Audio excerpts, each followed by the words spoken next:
Ano ba natin sisimulan to mga buds? Good morning! Welcome back na naman sa ating panibagong episode, panibagong vlog. Don TV here mga buds. At welcome ka sa video natin na ito. Ngayon ay Martes.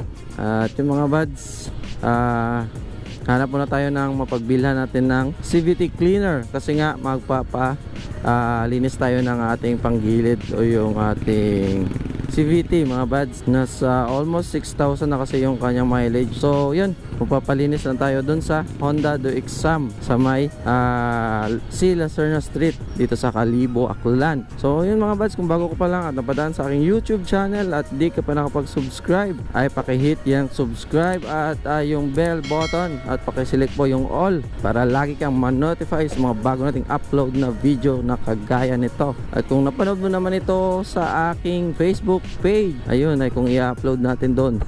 Huwag mo sana kalimutan mag-like and follow at share mga buds kung trip mo yung ganitong content. So yung motor natin ngayon ay hindi pa nakakalam itong Honda Click V3 na si Ting color black. At andyan sa playlist natin mga buds yung update nito or yung mga detalye. So ngayon nandito tayo sa Toting Reyes Street.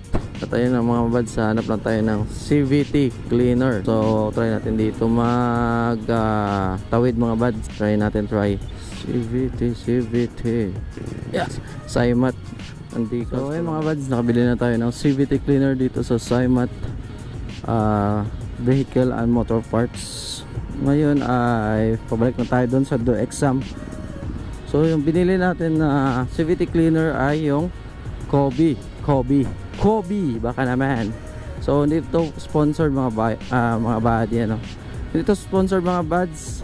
So shout out Kobe Philippines. So yun mga buds, to cut this story short ay yun mga buds, update ko na lang kayo kapag ando na tayo sa Do Exam, Honda Do Exam, C. Lacerna Street Branch, Kalibo, Aklan. So stay tuned mga buddy. Yun si Bitik limpyo ako ba?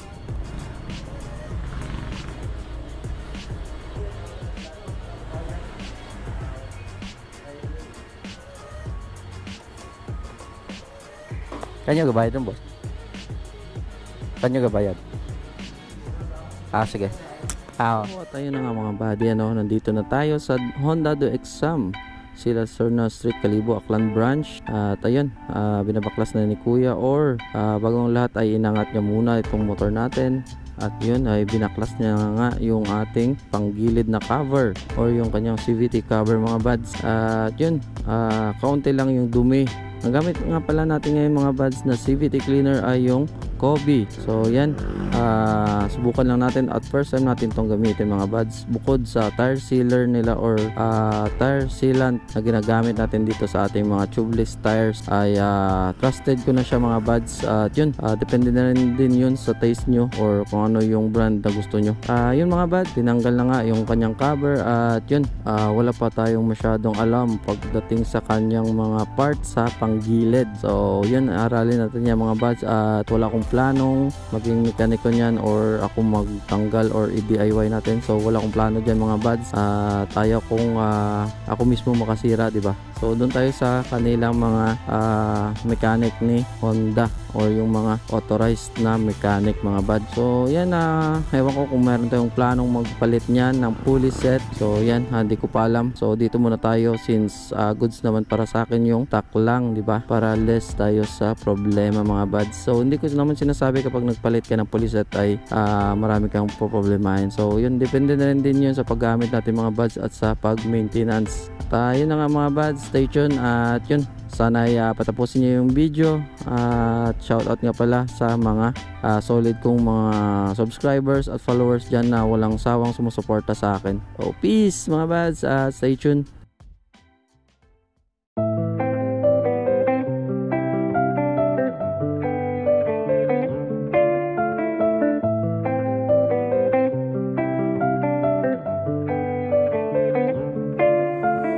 There's too much that's going on, I don't know what to do. Paralyzed by options in this world, can't pick and choose. Yeah, everybody's life is on display, including you. Yeah, I feel every day is just the same, stuck in a loop. I need some variety, I'm sick of this anxiety, I'm sick of this society. They make us feel a rivalry, compare ourselves to others, but we all got different mothers. We were raised in different structures, so we're different, it's no wonder, yeah. I just want a great life, something where I feel like I just didn't waste time, something I look back and say that was a great time. Cause man, I just hate when the years pass by the wayside. I'm so lost inside, and I need a little time to find who I am in this life. I will find a way to feel alive. I'm so lost inside.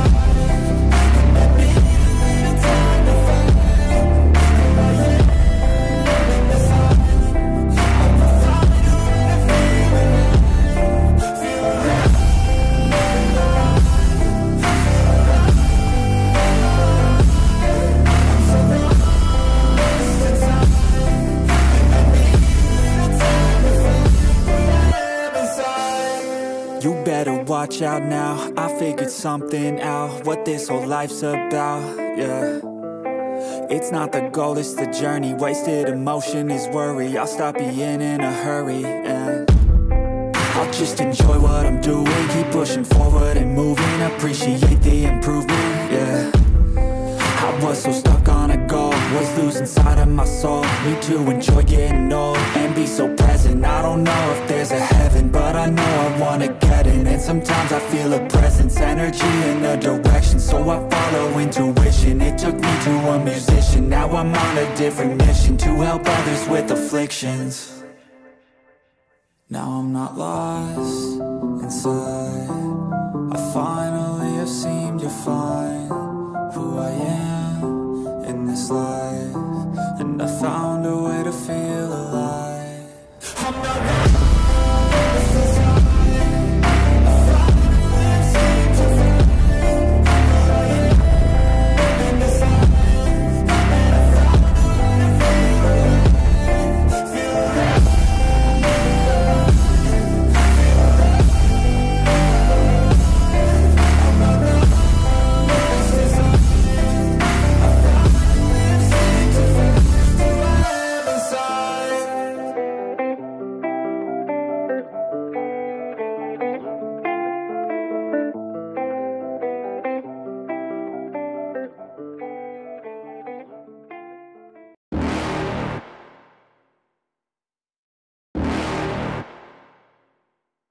You're never gonna make it, you're not good enough. There's a million other people with the same stuff. You really think you're different? Man, you must be kidding. Think you're gonna hit it, but you just don't get it. It's impossible, it's not probable, you're irresponsible. Too many obstacles, you gotta stop it, yo. You gotta take it slow, you can't be a pro. Don't waste your time no more. Who the fuck are you to tell me what to do? I don't give a damn if you say you disapprove. I'm gonna make my move, I'm gonna make it soon, and I'll do it cause it's what I wanna fucking do. Cause all these opinions and all these positions, they come in millions, they blocking your vision. But no, you can't listen, that shit is all fiction. Cause you hold the power as long as you're dreaming.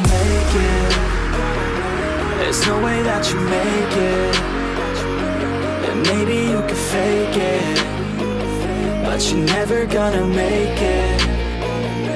Aren't you just gonna take that? Make them take it all back. Don't tell me you believe that. Aren't you just gonna take that? Or will you fucking fight back?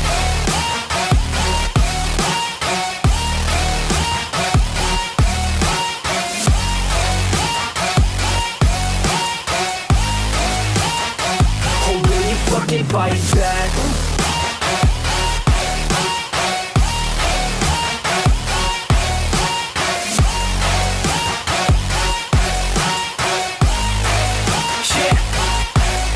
You ain't gonna make it, you ain't never ever gonna break it. You can never beat them and they're better than you face it. Thinking that they give a damn, you're not, think a stray kid. No, they don't give a damn, you got what I'm saying? I'm not fucking playing, I'll give it to you straight, man. There's too many others and you're not that great, man. Stop what you're saying, stop what you're making. Everybody here knows that you just faking. Nah, I don't wanna hear it anymore, I don't wanna hear it anymore. All these fucking thoughts, they are not what I need anymore. I'm about to shut the motherfucking door on all you poor ass haters with your heads in the clouds, talking out loud so proud. You better shut your goddamn mouth before I do more, speak out. It's about to head south. Never gonna make it, there's no way that you make it, maybe you could fake it, but you're never gonna make it.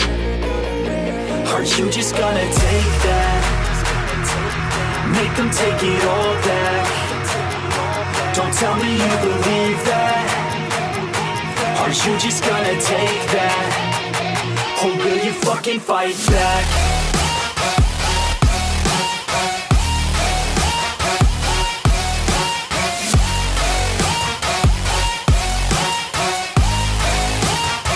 Or will you fucking fight back?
Bro, thank you bro.